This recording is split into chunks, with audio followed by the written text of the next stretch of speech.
लड़की अपने काले प्रेमी को माता पिता से मिलवाने ले जा रही थी, पर रास्ते में कार दुर्घटनाग्रस्त हो गई और दोनों डर गए। भी उस आदमी को एक दर्दनाक चीख सुनाई दी। पस जकड़ देखा तो पया की टक्कर खाया हुआ रास्ता मर चुका था। आई और सिड से दस्तावेज मांगे। उस नस्लभेदी युग में काले व्यक्ति का सांस लेना भी गलत था। लेकिन अजीब बात यह थी कि डेमी ने रोका और पुलिस को बताया कि वो गाड़ी चला रही थी। सिड के दस्तावेज क्यों चाहिए? डेमी के बार बार पूछने पर पुलिस ने दस्तावेज लौटा दिए। ऊपरी तौर पर डेमी अपने प्रेमी का बचाव कर रही थी, पर इसमें एक बड़ा राज छिपा था। सिड एक गरीब बस्ती से निकला फोटोग्राफर था, जिसकी मुलाकात संयोगवश डेमी। जल्द ही दोनों प्यार में पड़ गए। उसने कहा वो सिड की गरीबी से परेशान। अपने काले प्रेमी की साख बचाने के लिए वो उसे अपने माता पिता से मिलवाने ले जाने का फैसला किया। सिड को डेमी के माता पिता का उत्साह अजीब लगा। वे ऐसे थे जैसे शिकारी मोते शिकार को देखता है। ये सब सिड को अजीब लगा, पर डेमी की मौजूदगी में उसने कुछ नहीं कहा। लेकिन आश्चर्यजनक रूप से उस नस्लभेदी युग में घर में दो काले नौकर थे। एक सीधा सादा माली और एक अजीब आंखों वाली आया। ससुर के मुंह से सुना कि ये दो कर अपना चेहरा निहार रहा था। नक दर से सिड तेजी से घर के अंदर भाग गया।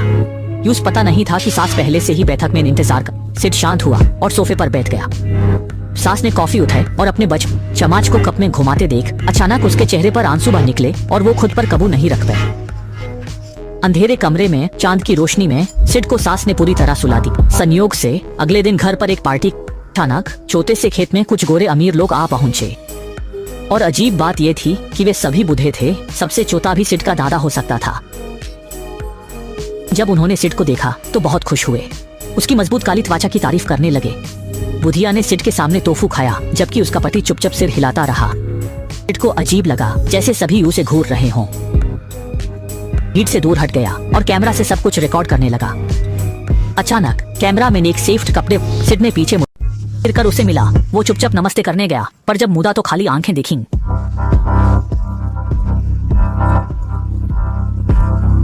सिड को अजीब लगा। तभी एक औरत आई, उसे खींचकर ले गई। भीड़ में जकर नए प्रेमी की शेखी बकरने लगी।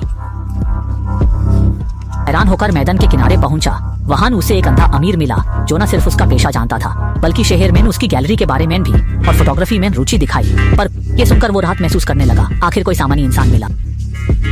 फिर वो जल्दी से ऊपर चला गया। अजीब बात यह थी कि कमरे में सब चुप हो गए और ऊपर देखने लगे, जैसे किसी वस्तु को परख रहे हों। सिड ने फोन पर छोटू को सब बताया। काला आदमी जाना पहचाना लगा, पर याद नहीं आया कहाँ देखा। फिर छोटू ने उसे फोटो खींचने को कहा ताकि वो जांच कर। वो भीड़ में गया, सावधानी से फोन निकाला, पर गलती से फ्लैश ऑन रह गया।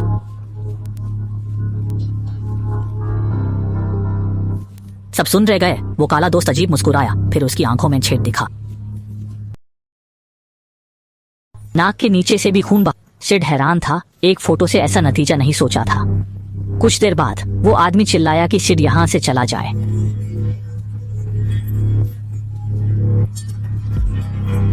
पर ससुर ने कहा कि उसे बस मिर्गी का दौरा, शायद फ्लैश की वजह से ऐसा। सास के इलाज के बाद वो ठीक हो गया और सबसे माफी मांगी। इसके बाद सिड बेचैन हुआ और डेमी से जाने की बात कही। नीलामी में एक आदमी ने 2 उंगलियां उठाई। एक चुप नीलामी थी जिसमें तस्वीर बिक रही थी। एक अंधे अमीर ने उसे ऊंची कीमत पर खरीद लिया।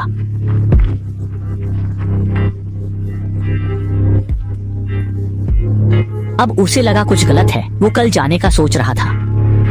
उसने दोस्त को फोटो भेजी। वो एक मशहूर गायक निकला। कुछ साल पहले गायब हुआ था। सिड घबरा गया और सामान बांधा। अचानक उसने दरवाजे के पीछे ध्यान से देखने पर पता चला कि वो डेमी और एक अजनबी की अंतरंग एक समानता थी। सभी तस्वीरों में काले लोग थे और आखिरी 2 उनके घर के नौकर थे। सिड ने सोचा और डर गया। वो पहले से ही इस परिवार का शिकार बन चुका था। हिचकिचाहट के उसने शांत रहने का नाटक करते हुए। अचानक शिकारी लंबे समय से इंतजार कर रहे थे और डेमी ने रास्ता न देख वो बार बार सोचने लगा। जब सिड ने सामना करने का फैसला किया, तभी चंद्रमा मानिक को बचाया। सिड फिर से सम्मोहित हो गया। उसका शरीर बेकाबू हो गया और वो गहरी खाई में गिर गया। और छोटू को पता चला कि सिड खतरे में है। वो लगातार फोन करता रहा, पर डेमी ने उठाया।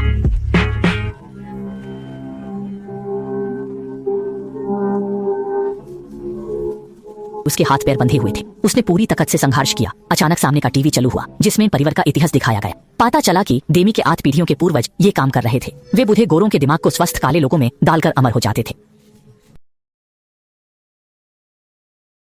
बाड़ा सोंडारिया परिवार नीलामी से उच्च लाभ कमाता है। वे मजबूत काले पुरुषों को आकर्षित कर सम्मोहित करते हैं। सास ब्रेन वॉश करती है, ससुर अमीर को चचेरा भाई थक बनता है। सर्जरी के बाद अमीर की चेतना काले आदमी के दिमाग में जाती है। वह शरीर को नियंत्रित करता है पर केवल दर्शक बन सकता है।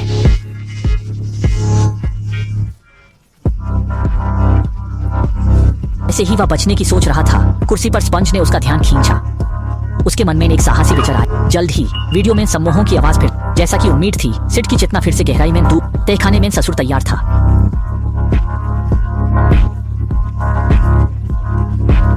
फिर अमीर पर सर्जरी की। भाई व्हीलचेयर लाया और सिड को खोला।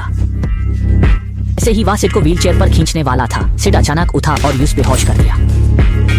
फिर उसने कान से स्पंज निकाला, भाई के चेहरे पर फेंका, टोपी उतारी और सीधे ऑपरेटिंग रूम में ससुर के पास गया।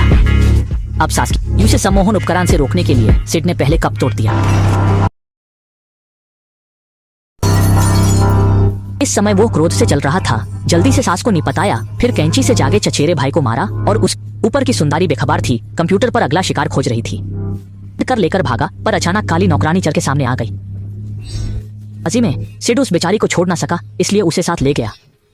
अनपेक्षित रूप से नौकरानी जागी और अचानक सिड पर, दरअसल नौकरानी सुंदरी की दादी थी। सिर का निशान सब कुछ साबित करता था।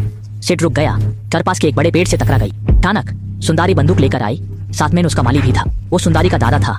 उसने तेजी से सिड को पछाड़ दी। इस खतरनाक कशान में सिड ने जल्दी से फोन निकाला और माली पर फ्लैश चमकाया। माली को होश आया, सुंदरी की बंदूक छीनी और उस पर गोली चला दी। गिरने के बाद माली मुदा ताकि कोई उसके मन को नियंत्रित न कर सके। से बंदूक उठाई, अंत में आत्महत्या चुनी। सुंदरी जमीन पर पड़ी। सिड को फिर बरगलाने की कोशिश, पर सिड के लिए परिवार के दो शख्स शामिल। अचानक पुलिस गाड़ी आई। सिड ने हाथ उठाए, कोई हरकत ना की। पर अचरज की बात, गाड़ी से उतरा एक दोस्त। वो सिड की चिंता में फोन आईपी से पता ढूंढ निकाला। मीट पर खरा उतरा। सिड मिला, सूझबूझ से शहर से निकाल गया।